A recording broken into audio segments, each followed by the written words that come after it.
Welcome back to my YouTube channel friends. ಇವತ್ತು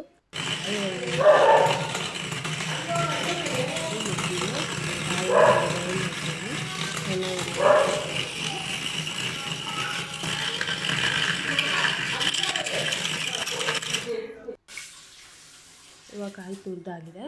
next ಒಂದು mixie ಜಾರಿಗೆ ಕೊಬ್ಬರಿ ಇದೆಯತ್ತ, ಕೊಬ್ಬರಿ ಒಂದು ಕೊಬ್ಬರಿ ಮತ್ತು ಗಸಗಸೆ ಒಂದು ಸ್ಪೂನು, ಒಂದು 3 ಏಲಕ್ಕಿ,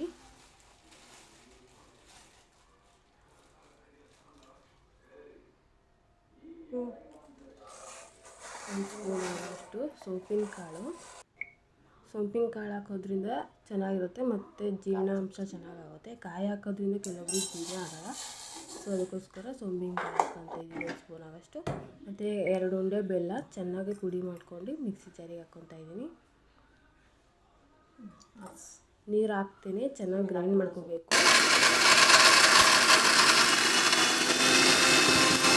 ಗ್ರೈಂಡ್ ಆಗ್ತಾಯಿದೆ. ಈಗ ತುರಿದಿಟ್ಕೊಂಡಿರೋಂಥ ಕಾಯಿನೂ ಸ್ವಲ್ಪ ಚೆನ್ನಾಗಿ ಮಿಕ್ಸ್ ಮಾಡಿಕೊಂಡು ಗ್ರೈಂಡ್ ಮಾಡ್ಕೋಬೇಕು. ಈಗ ಇದು ಮಿಕ್ಸ್ ಆಗಿದೆ. ಈ ಥರ ಹೂರಣ ರೆಡಿಯಾಗಿದೆ. ಈಗ ಸ್ವಲ್ಪ ಹೊತ್ತು ಮುಚ್ಚಿಡೋಣ. ನೆಕ್ಸ್ಟು ಒಂದು ಸ್ಟವ್ ಮೇಲೆ ಒಂದು ತವಾ ಇಟ್ಟು 2 ಸ್ಪೂನ್ ತುಪ್ಪ ಹಾಕಬೇಕು.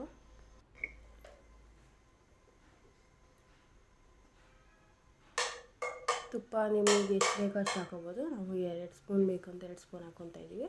ತುಪ್ಪ ಜಾಸ್ತಿ ಹಾಕೋದ್ರಿಂದ ಚೆನ್ನಾಗಿರುತ್ತೆ, ಹೋಳಿಗೆ ಚೆನ್ನಾಗಿ ಬರುತ್ತೆ. ನೀವು ಎಷ್ಟು ಬೇಕಷ್ಟು ಹಾಕೋಬೋದು. ನಾವು 2 ಸ್ಪೂನ್ ಹಾಕ್ಕೊಂಡಿದ್ದೀವಿ. ನೆಕ್ಸ್ಟು ಹೂರಣ ರೆಡಿಯಾಗಿರೋವಂಥ ಹೂರಣನ ಈ ತುಪ್ಪ ಹಾಕೊಂಡಿರೋ ತವಾದ ಮೇಲೆ ಅವುಗಳಾಗ ಹಾಕೋಬೇಕು. ಹಾಕೊಂಡು ಚೆನ್ನಾಗಿ ಡ್ರೈ ಮಾಡ್ಕೋಬೇಕು. ಅದನ್ನ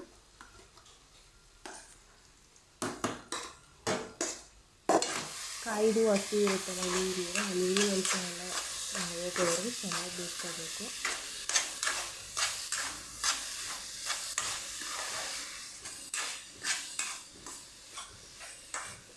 ಈ ಥರ ಇನ್ನೂ ನೀವು ತುಪ್ಪ ಹಾಕೊಂಡು ಚೆನ್ನಾಗಿ ಬೇಯಿಸ್ಕೋಬೋದು.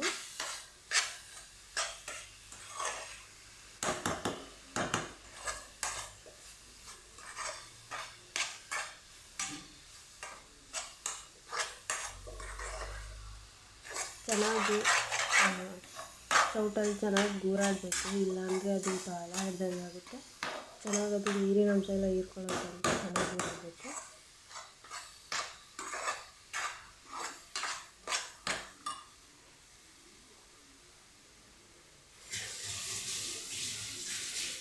ಈ ಗೂರಾಡೋದ್ರಿಂದ ಚೆನ್ನಾಗಿ ಉಂಡೆ ಚೆನ್ನಾಗಿ ಬರುತ್ತೆ. ಉಂಡೆ ಕಟ್ಕೋಬೇಕಾದ್ರೆ ಚೆನ್ನಾಗಿ ಉಂಡೆ ಆಗುತ್ತೆ. ನೀರಿನ ಹೋಳಿಗೆ ಚೆನ್ನಾಗಿ ಬರುತ್ತೆ.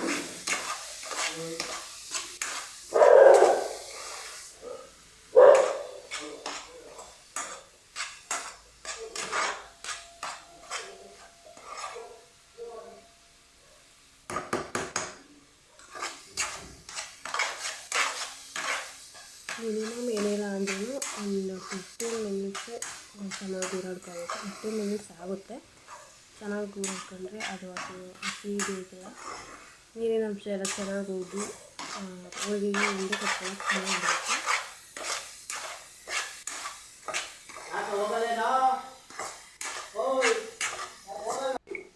ಸೊ ನೋಡಿ ಇದು ರೆಡಿಯಾಗಿದೆ. ಮೇಲ್ಗಡೆ ಇನ್ನೊಂದು ಪಾಕ ಚೆನ್ನಾಗಿ ಹಾಕ್ಕೊಂಡಿದ್ದೀವಿ. ನೆಕ್ಸ್ಟ್ ಇದು ರೆಡಿಯಾಗಿದೆ. ಈಗ ಇದನ್ನು ತೆಗೆದಿಟ್ಕೊಳ್ಳೋಣ ಸೈಡಿಗೆ. ಮೈದಾ ಹಿಟ್ಟನ್ನ ಚೆನ್ನಾಗಿ ಜಲ್ಡಿ ಮಾಡ್ಕೋಬೇಕು. ಯಾಕೆಂದರೆ ನಾವು ರೆಡಿಮೇಡ್ ಮೈದಾ ಹಿಟ್ಟು ತಂದ್ರೂ ಲೂಸ್ ಮೈದಾ ಹಿಟ್ಟು ತಂದ್ರೂ ಚೆನ್ನಾಗಿ ಜಲ್ಡಿ ಮಾಡ್ಕೋಬೇಕು. ಜಲ್ಡಿ ಮಾಡಿಲ್ಲಂದರೆ ಅದರೊಳಗೆ ಮಣ್ಣು ಕಲ್ಲುಗಳಿರ್ತವೆ, ಅದು ಚೆನ್ನಾಗಿ ರೆಡಿಯಾಗಿರೋದಿಲ್ಲ ಹಿಟ್ಟು. ಸೊ ಅದಕ್ಕೋಸ್ಕರ ಜಲ್ಡಿ ಮಾಡ್ಕೊಳ್ಳೇಬೇಕು.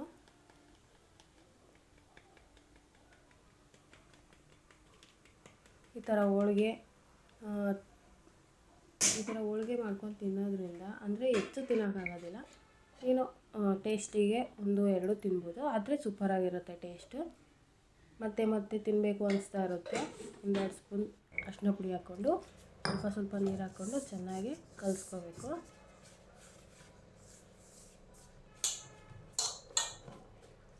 ಚೆನ್ನಾಗಿ ನೀರು ಹಾಕ್ಕೊಂಡು ಸ್ವಲ್ಪ ನೀರು ಹಾಕ್ಕೊಂಡು ಕಲಿಸೋದ್ರಿಂದ ಹಿಟ್ಟು ಚೆನ್ನಾಗಿ ಮಿದುವಾಗಿ ಬರುತ್ತೆ.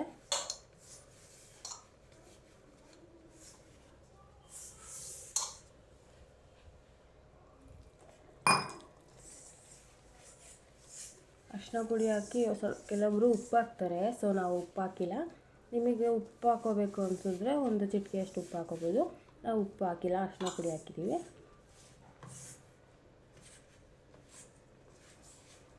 ನೀರನ್ನ ಯಾವಾಗಲೂ ಸ್ವಲ್ಪ ಸ್ವಲ್ಪ ಹಾಕ್ಕೊಂಡೆ ಕಲಿಸ್ಕೋಬೇಕು. ಇಲ್ಲಾಂದರೆ ನೀರು ಜಾಸ್ತಿ ಆಯಿತು ಅಂದರೆ ಹಿಟ್ಟು ಹಾಕ್ಕೊಂಡ್ರೆ ಆವಾಗ ಏನಾಗುತ್ತೆ, ಹೋಳಿಗೆಗೆ ಹಿಟ್ಟು ಸರಿ ಆಗೋದಿಲ್ಲ. ಸೊ ನೋಡಿ, ಇವಾಗ ಹಿಟ್ಟು ರೆಡಿಯಾಗಿದೆ.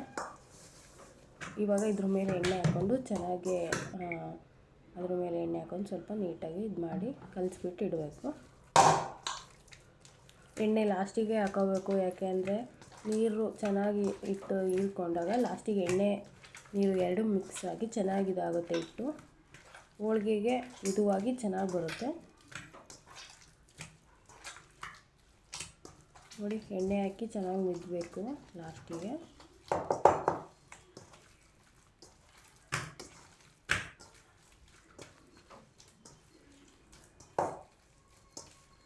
ಸೊ ನಮ್ಮ ಫ್ಯಾಮಿಲಿಯಲ್ಲಿ ಜಾಸ್ತಿ ನಾವು ಬೇಳೆ ಹೋಳಿಗೆನೇ ತಿನ್ನೋದು. ಸೊ ಯಾವಾಗಾದರೂ ಅಪರೂಪಕ್ಕೆ ಈ ಥರ ಕಾಯಿ ಹೋಳಿಗೆ ಮಾಡ್ಕೊಂಡು ತಿಂತಾಯಿರ್ತೀವಿ. ಸೊ ಸಿಂಪಲ್ ರೆಸಿಪಿ ಇದು, ಅದಕ್ಕೋಸ್ಕರ.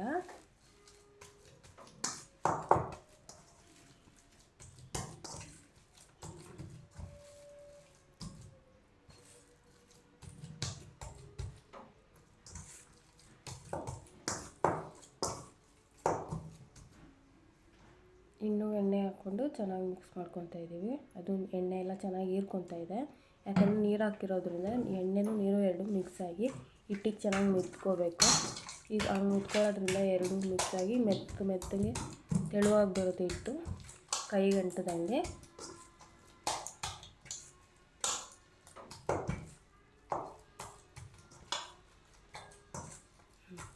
ನೋಡಿ ಸರ್ ಫ್ರೆಂಡ್ಸ್, ಇದು ರೆಡಿಯಾಗಿದೆ ಹಿಟ್ಟು. ಈಗ ರೆಡಿಯಾಗಿದೆ. ಈಗ ಕ್ಲೋಸ್ ಮಾಡಿ ಮುಚ್ಕೊಂಡು ನೆನೆಯಕ್ಕೆ ಬಿಡೋಣ. ನೆಕ್ಸ್ಟು ಹೂರಣ ರೆಡಿ ಆಯಿತು. ಹೂರಣ ರೆಡಿಯಾಗಿದೆ. ಈಗ ಎಣ್ಣೆ ಕವರ್ನ ಎಲ್ಲರೂ ಬಿಸಾಕ್ತಾರೆ. ಸೊ ಒಲೆ ಗಿಲೆ ಇದ್ದರೆ ಅದು ಕಚ್ಕೊತಾರೆ. ಸೊ ಎಣ್ಣೆ ಕವರ್ ಇದ್ದರೆ ನೋಡಿ, ಈ ಥರ ಹೋಳಿಗೆ ಮಾಡೋಕ್ಕೆ ಹೆಲ್ಪ್ ಆಗುತ್ತೆ. 2 ಭಾಗ ಕಟ್ ಮಾಡ್ಕೊಂಡಿದ್ದೀನಿ. ಸೊ ಇವಾಗ ಹಿಟ್ಟು ನೆಂದಿದೆ. ಚೆನ್ನಾಗಿ ನೆಂದಿದ್ರೆ ಈ ಥರ ಹಿಟ್ಟು ಮಿದುವಾಗಿ ತೆಳುವಾಗಿ ಬರುತ್ತೆ, ಹೋಳಿಗೆಗೆ ಸರಿ ಆಗುತ್ತೆ. ನೋಡಿ, ಈ ಥರ ಹೂರಣ ಹಾಕ್ಕೊಂಡು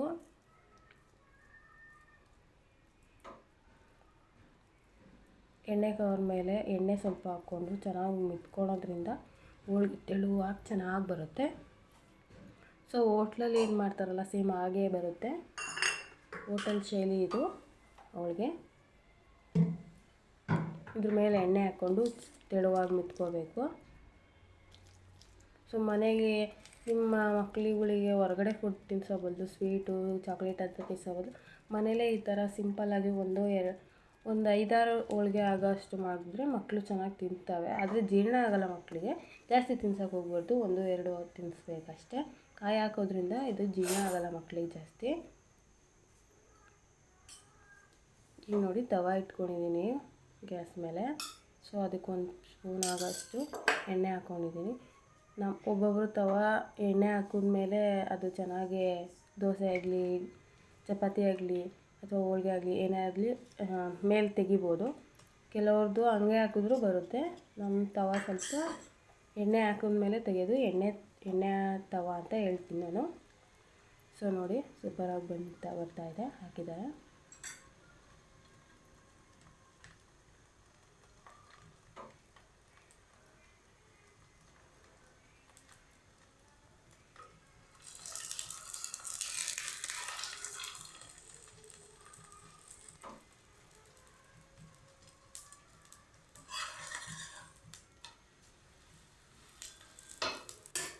ಅದು ಚೆನ್ನಾಗಿ ಒಂದು ಸೈಡ್ ಸುಟ್ಟ ಮೇಲೆ ಎತ್ತಿ ಹಾಕಬೇಕು, ಇಲ್ಲಾಂದರೆ ಇದಕ್ಕೆಲ್ಲ ಚುಂಚ್ಕೋಗೆಲ್ಲ ಅಂಟ್ಕೊಬಿಡುತ್ತೆ.